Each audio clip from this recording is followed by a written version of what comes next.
Moro, ¿cómo le va? Muy buenas noches. ¿Qué tal? ¿Cómo anda, Julián? Bueno, ¿qué le parece todo esto que estábamos comentando con Juana Morín?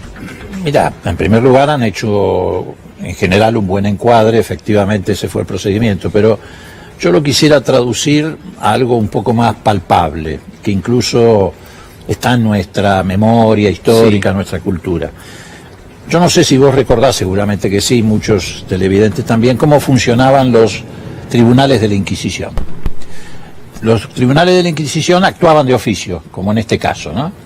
Y había 2 o 3 tipos que tenían una capucha puesta y apuntaban contra alguien que había sido denunciado.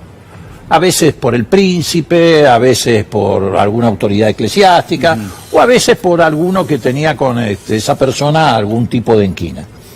Entonces estos tipos, los jueces no mostraban su cara, iniciaban una actuación de oficio. Normalmente les resultaba difícil comprobar, entonces traían a alguien y lo torturaban para que confesara. Entonces ya con esa confesión daban por cerrado el caso y decían, este tipo es un hereje, a la hoguera. Bueno, esto que parece una exageración, que lo vimos, no sé, con Juana de Arco, ¿viste? Toda la casa de brujas también fue un poco así, ¿no? Esta es exactamente la forma en que actuaron en este caso. Un fiscal federal hace un requerimiento a la AFIP de una determinación de impuestos, etcétera, le dice exactamente, está acá el escrito, sí, pero eso sí, no le avisen a la imputada, a la infractora, a la contribuyente. No se lo dice una vez, se lo dice 3 veces en el expediente a las autoridades de la AFIP. Esas autoridades de la AFIP ni siquiera eran las autoridades naturales. Las que tendrían que haber intervenido era personal de la de regional Comodoro Rivadavia. Pero como era un personal, digamos, que no se prestaba a esto, trajeron personal de la regional Neuquén, a las órdenes de un señor Williams, que a su vez respondía a las órdenes de alguien bastante conocido, por lo menos en el mundo de la política, como un delincuente, que hacía tareas de inteligencia, que es el señor Jaime Mesikoski, creo que es el apellido, de la AFIP, que además de hacer inteligencia en la AFIP, era el que le proveía información a Carrió, traficaba información con Carrió.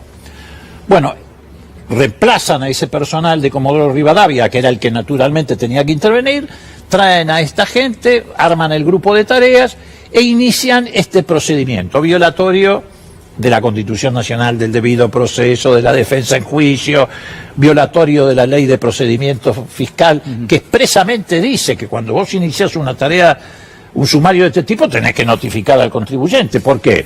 Porque el contribuyente tiene el derecho a defenderse, a presentar documentación, a presentar un recurso administrativo y una apelación al tribunal fiscal. Nada de esto hicieron.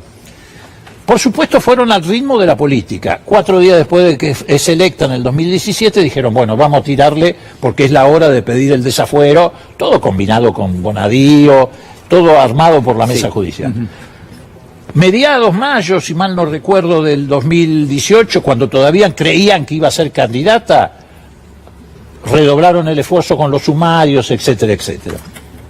¿Cuándo se entera Cristina de todo esto?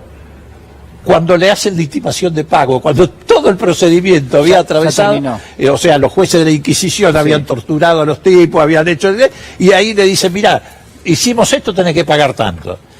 Una cosa que no existe de ninguna manera ni en la legislación, no pasa con ningún contribuyente, es una cosa insólita. Bueno, esto es efectivamente un grupo de tareas que actuó clandestinamente, en la clandestinidad. Alguno va a decir, no, pero la orden me la dio un fiscal. Eso es volver a la obediencia debida.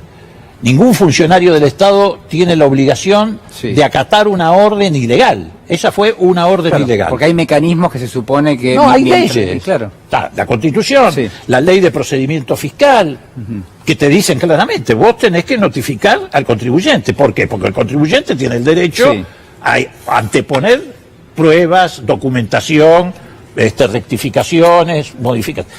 Pero además de todo esto, esto ya había sido investigado cuando investigaron, en otra actitud arbitraria, a Florencia. En el año 2016, cuando empieza la campaña de revanchismo que la incluye a Florencia Kirchner como parte de una asociación ilícita cuando tenía 12 o 13 años, habían hecho toda esta tarea. Al hacer toda esta tarea, tuvieron que hacer la tarea sobre todo el grupo familiar. Ustedes recuerdan que Cristina había hecho una cesión de lo que le correspondía en la sucesión a sus hijos. O sea, todo el grupo familiar fue investigado y no hubo ninguna irregularidad. Y de repente, 4 días después que es electa senadora, se inicia esta operación clandestina.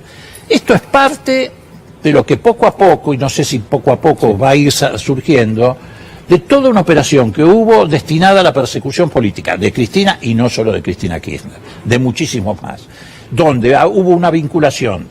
Es más, te voy a decir, la AFIP tenía este grupo de tareas adentro, Mesikoski, qué sé yo, pero no conforme con eso, mandaron 2 empleados de la AFIP de alta jerarquía a trabajar en la AFI con las claves. Vos sabés que en la AFIP hay determinadas personas que tienen las claves para acceder a la información fiscal de un ciudadano. No son todos los empleados de la AFIP, hay un grupo. Como tenían necesidad de que la tarea fuera rápido, ni siquiera le pedían a la AFIP que lo hicieran. 2 de la AFIP, cuyo nombre vamos a dar la semana que viene, pasaron a trabajar a la AFI y desde la AFI ingresaban con las claves a la AFIP para hacer investigaciones. Sí. Bueno, hay que seguirlo de cerca. No, hay que seguirlo, hay que sancionarlo y tienen que pagar en la justicia.